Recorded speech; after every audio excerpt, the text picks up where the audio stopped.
Logic, black and white. Bits and bytes of information, turning darkness to light. Hello, welcome to Bits and Bytes. This episode is about using the computer to help teach things, what's called computer-assisted instruction, or CAI for short. To understand what CAI is all about, we're going to go on an excursion into two related fields, programmed instruction and artificial intelligence.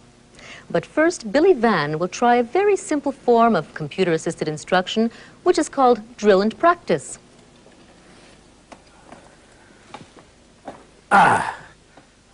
Texas Instruments home computer. I know this one. 2. Number magic. 1 for quick quiz, okay? Here we go. Simple. Correct. Elementary. Correct. Now, I'll deliberately get this one wrong. Try again. Try again. I hit any number and it comes up right on the third try. This is pure drill and practice. It drills you and gives you practice in elementary math, but it's not giving you any new information. It's not really teaching you anything. So it assumes that I've already been taught how to do the calculations. It's just giving me a lot of exercises to work through. That's it exactly. Try another one that's been set up, this time on the pet computer. There's a program on this disk called What Goes that was especially written to illustrate various levels of drill and practice. Press return. Simple refusal? What goes woof, woof? Well, obviously a dog. But let's see what happens if we say pig. No, try again. All right. What goes meow? Well, let's say pig again. Okay, that's cat. This first level drill merely tells you you're wrong if you make a mistake. Press the asterisk to go on to the next level. This level blocks the wrong key.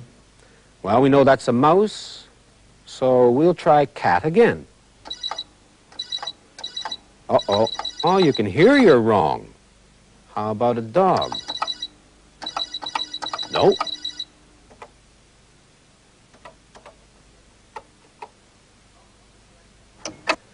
Wrong key correction. What goes squeak? Well, that's a mouse, but let's misspell it.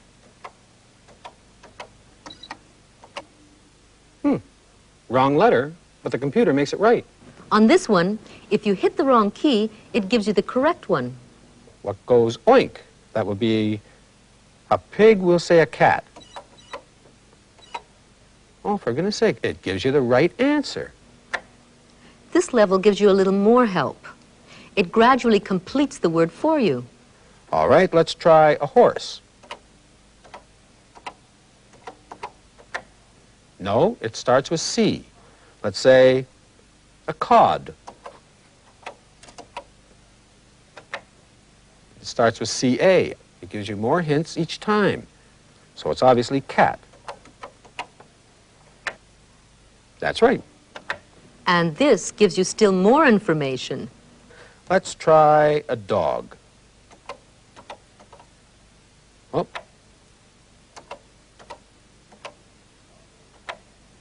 Nope, a dog goes woof woof. It actually understands, or seems to. What goes moo? Cow? Terrific. In fact, this last level of drill and practice is bordering on a second form of CAI, the tutorial, where the computer simulates the behavior of a private tutor. Well, how does that work?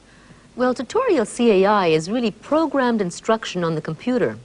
Let's look at how this has evolved. Here's a very simplified model of a tutorial with one teacher and one student.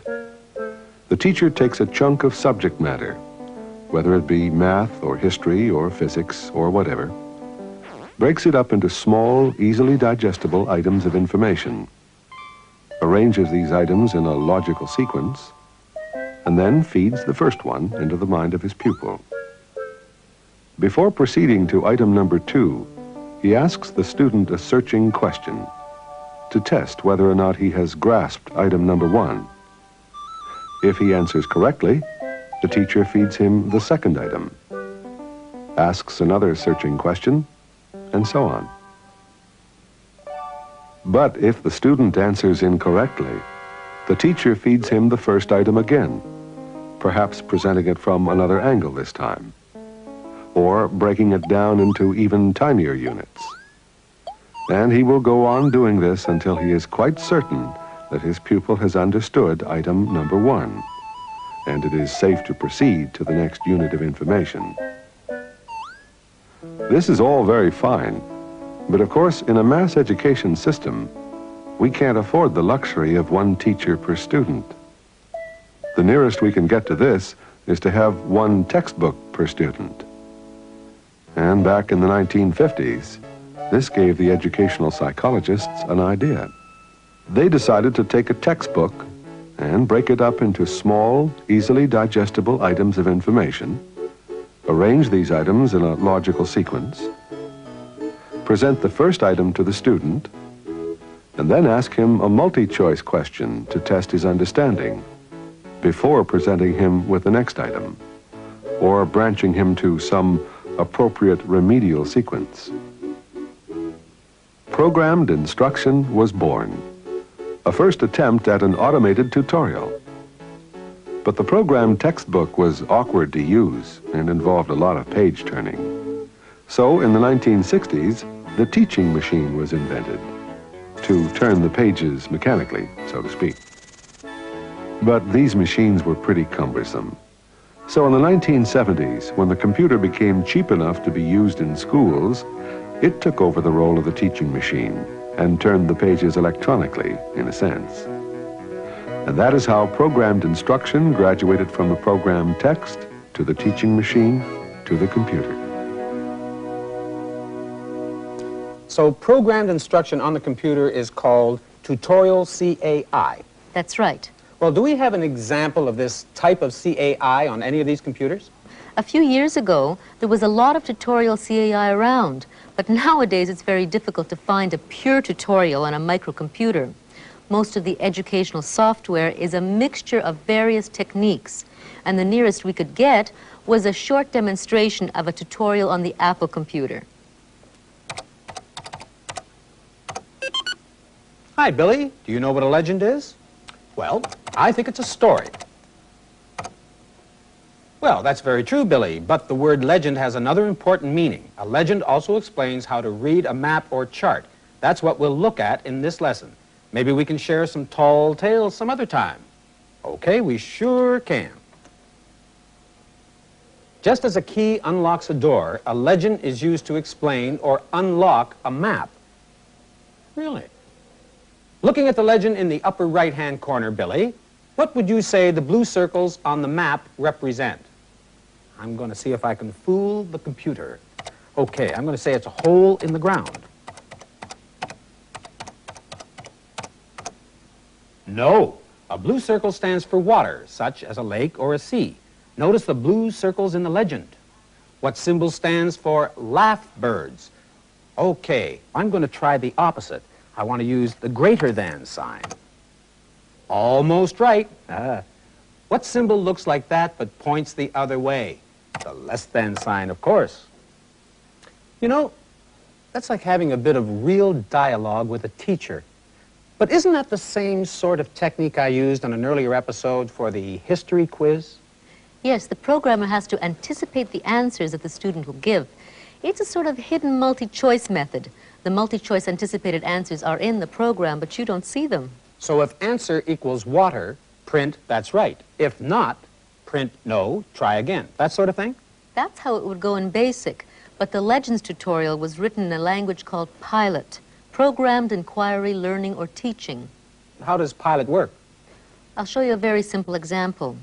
T stands for type, A stands for answer, and M stands for match. If the student gives an answer that matches Everest, type that's right. TY stands for type if yes. If the student's answer does not match Everest, type no, try again. TN stands for type if no. You can learn Pilot in a couple of hours, but it's still very specialized. It virtually forces you to write standard tutorials or drill and practice. Now look at another disc, Elementary My Dear Apple. Oh, yes, here we are.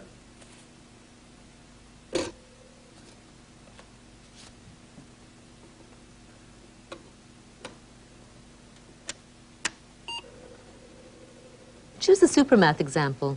Supermath, that's number 3. Hi, welcome to Supermath. Thank you. What's your first name? My name is Billy. I think I'll try multiplication. That's 3. You want to multiply by the same number each time? Yes.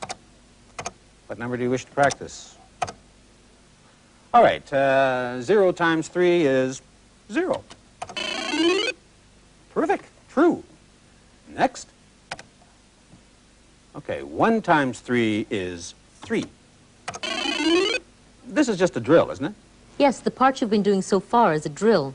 The more questions you get right, the harder they become. But if you keep making mistakes, it will eventually give you some remedial instruction. I'm going to purposely give some wrong answers to see how the computer handles it. 2 times 3 is 7. 8. 2 times 3 is 4. Oh, I see. Now it's switching from drill and practice to a tutorial, and it's keeping score for me. You know, this is a lot more than just electronic page turning, isn't it? That's right. One other example now. Look at the program on the Atari. Oh, boy, I hope it's a game. My first alphabet. Try letters and numbers. Press select, then start. With this, the child gets a little reward if he hits the key that matches the letter or number on the screen. Okay, letters and numbers, all right? Letters and numbers.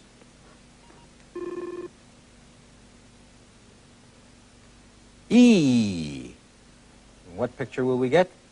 Is it an elephant? Oh, I love the games where I get them right. E. Eagle, Eskimo, ear, and elephant. A musical reward. That's terrific. Terrific graphics. Yes, this one makes really good use of pictures, sounds, and animation.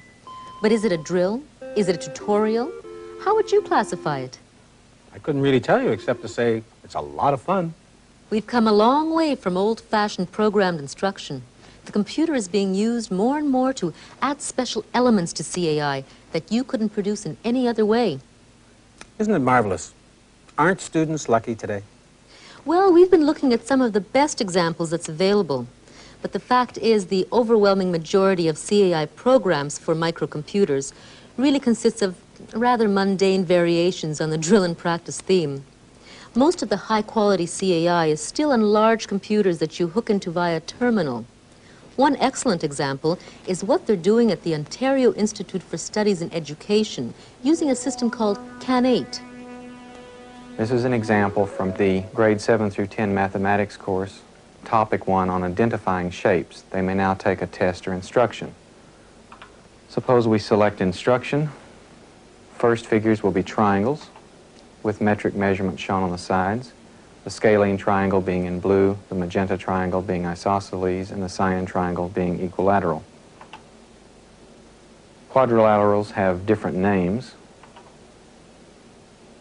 trapezoids, parallelograms, rhombus, rectangle, and the simple square. Now the student's allowed to take practice problems before they actually begin the assessment phase to see if they have understood all of the instruction that they've had previously. If the student says yes, they get up to 5 problems to practice. I'll select 1. The computer creates then a multiple choice question for us. Which of the following figures is a rhombus? I'll select A, which is correct. Now that I've finished my practice problems, the actual test begins. We'll select B, and it flashes to show me that C is the correct answer, B was not. This statistical procedure is used to save the student's time in test taking. so that we can stop a test very quickly if the student is not demonstrating mastery and return to instruction.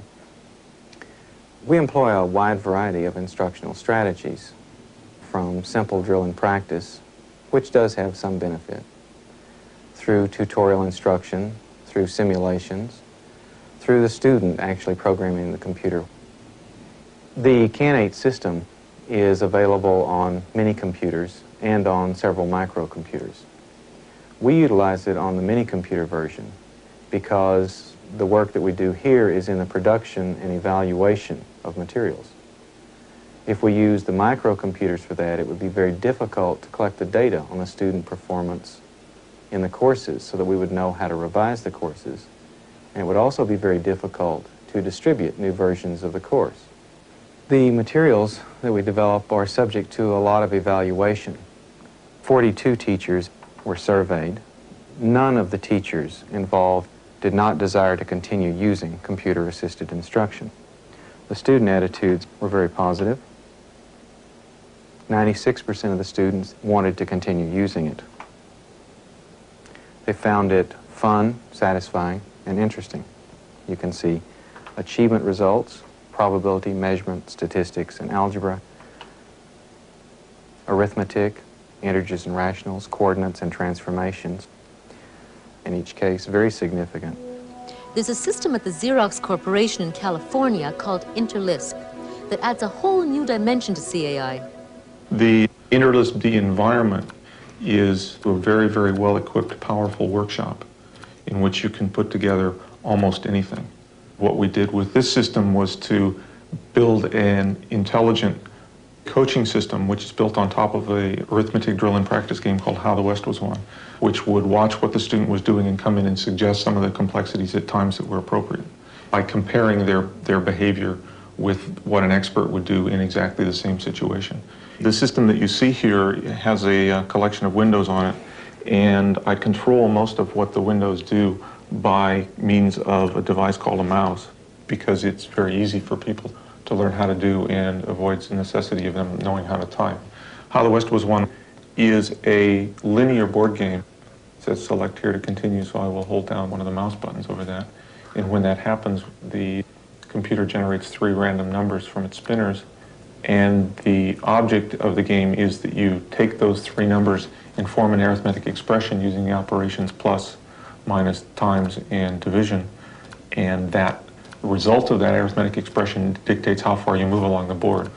Now, in order to make the game more complicated than just making large numbers, there are certain special moves. If you land in a town at the end of your turn, then you automatically advance to the next town. In addition to towns, there are also shortcuts, and there's also a rule that if you land on the same square that your opponent is on, then that's a bump and he goes back 2 towns. And yet most of the students who actually play it don't see all of those possibilities. They tend to lock into a strategy which is always making the best possible move, and they just continue to do that over and over again. Now, behind the scenes, the computer has been developing a model of our strengths and weaknesses, and decided that now was an appropriate time to come in and say something based on a reasoning process which recognized that I have not in the past used division, and it's going to come in and suggest a better move at this point. Would you like to see an example? And what it does is to give me an example of how I would have gotten a much better move. It then offers me a chance to take my turnover so that I can run through that and actually experience that happening.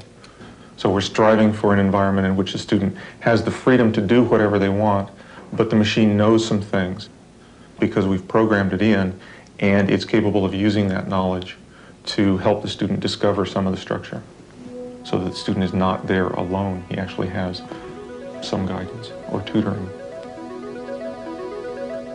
So that InterLisp program is almost like a real tutor, isn't it?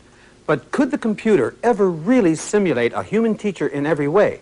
I mean, if it could, then computers could replace teachers. It's extremely unlikely. But what if you had a perfectly natural dialogue with a computer? Wouldn't that be like talking to another human being? If you could have a perfectly natural dialogue, it's a very big if. A typical attempt to get a computer to simulate a real conversation is a program called ELIZA. There's a simplified version of it on the PET. Please tell me your problem. What's this all about? ELIZA simulates the sort of conversation that you might have with a psychiatrist. Pretend that you have some psychiatric problem. Type it in and see what happens. I'm depressed.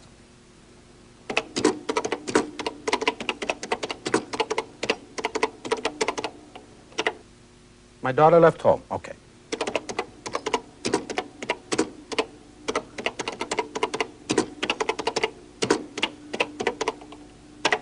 Please go on.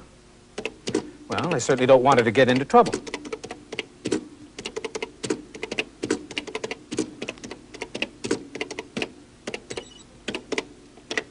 What would it mean to you if she gets into trouble? Well, wouldn't you worry? You're just a dumb machine anyway, and I'm going to tell you so in your own language.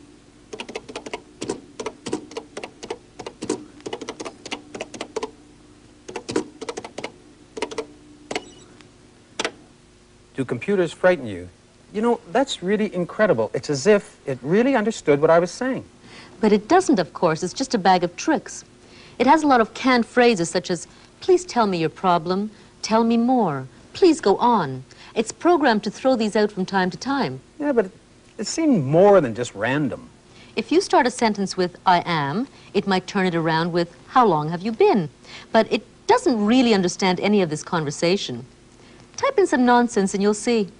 All right. Tell me more about... Oh, I get it. It hasn't the faintest idea what I'm talking about.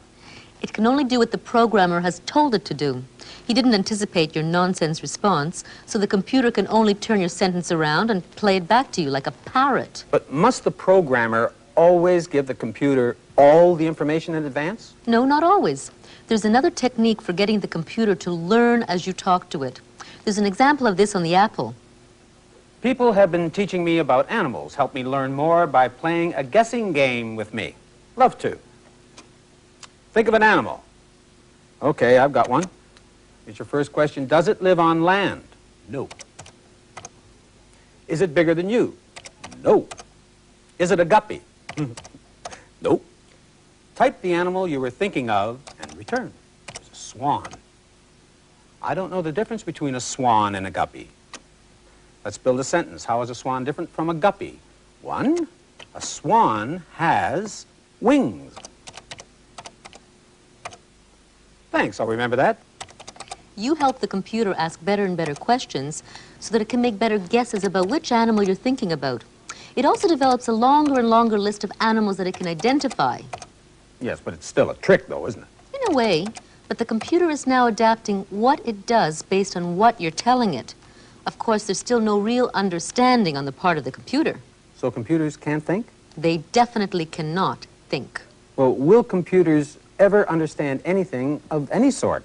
That's the question that people who work in the field of artificial intelligence have been asking for the last 30 years or more. Is there such a thing as artificial intelligence? They still don't know. But what the artificial intelligence research does make clear is that the computer has certain fundamental limitations that we tend to overlook. Let's just take the example of trying to converse with the computer. In many ways, the computer is like a newborn baby. And trying to carry on a conversation with it involves the same sort of problems. First of all, it doesn't understand a word you're saying, simply because it doesn't know any words. You have to teach it all of its vocabulary, syllable by syllable. The second conversational problem shared by both babies and computers is that even when they have learned to talk, they don't have much to talk about. Because for that, you need experience. And here's where babies and computers part company. As it grows up, a baby will acquire more and more mental experience. But not only that, it will also acquire more and more physical experience. It will learn how to hold things, how to walk, how to sit on chairs, and it will acquire emotional experience as well. How to be angry, how to be happy, how to be sad. And so as we grow older, we human beings share a richer and richer mental, physical, and emotional context in which to talk about things. Not so the poor computer. We may program a certain amount of our mental experience into it, but we can never give it any physical experience. It will never learn how to sit on a chair, for example, because it has nothing to sit on a chair with. It has no body. Nor will the computer ever acquire any emotional experience. It will never learn how to be angry, or happy, or sad, because it has no emotions or feelings or sentiments of any kind. So the only way that we could enable a computer to be as good at conversation as a real, live, adult human being would be to write a program which contained not only a whole lifetime of mental experience, but descriptions of a lifetime of physical and emotional experience as well. Such a program would probably go on forever. But until it is written, the computer has no guideposts to help it understand the world. It floats in a sort of limbo with no points of reference whatever. To give just one simple example, if it comes across a phrase such as this, even if all these words have been programmed into its memory, it still can't understand this phrase, because like nearly all human language, it's ambiguous. It might signify one thing to a poet and quite another thing to a lover of insects.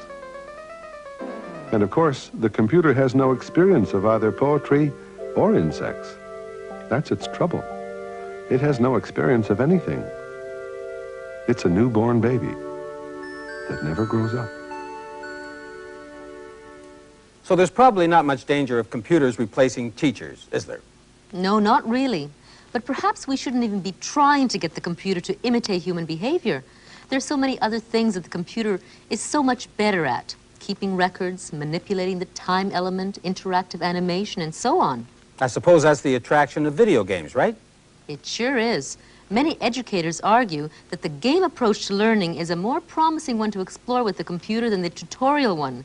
And this is the topic of our next episode, when we'll see how the exciting elements in computer games can be put to educational use. So instead of firing missiles, I'm firing light and learning the angle at which light is reflected. Isn't he terrific? We'll also analyze how computer simulations work and see how they can be applied in the classroom. Oh dear, I've just destroyed a $1 billion power plant. It made a gigantic mess. Oops, rats. Oh well, and press the start button. You start all over, no harm done. Until then, I'm Luba Goy for Bits and Bytes. And I'm Billy Van. Bye for now. See you soon. I think I'll think of a yam.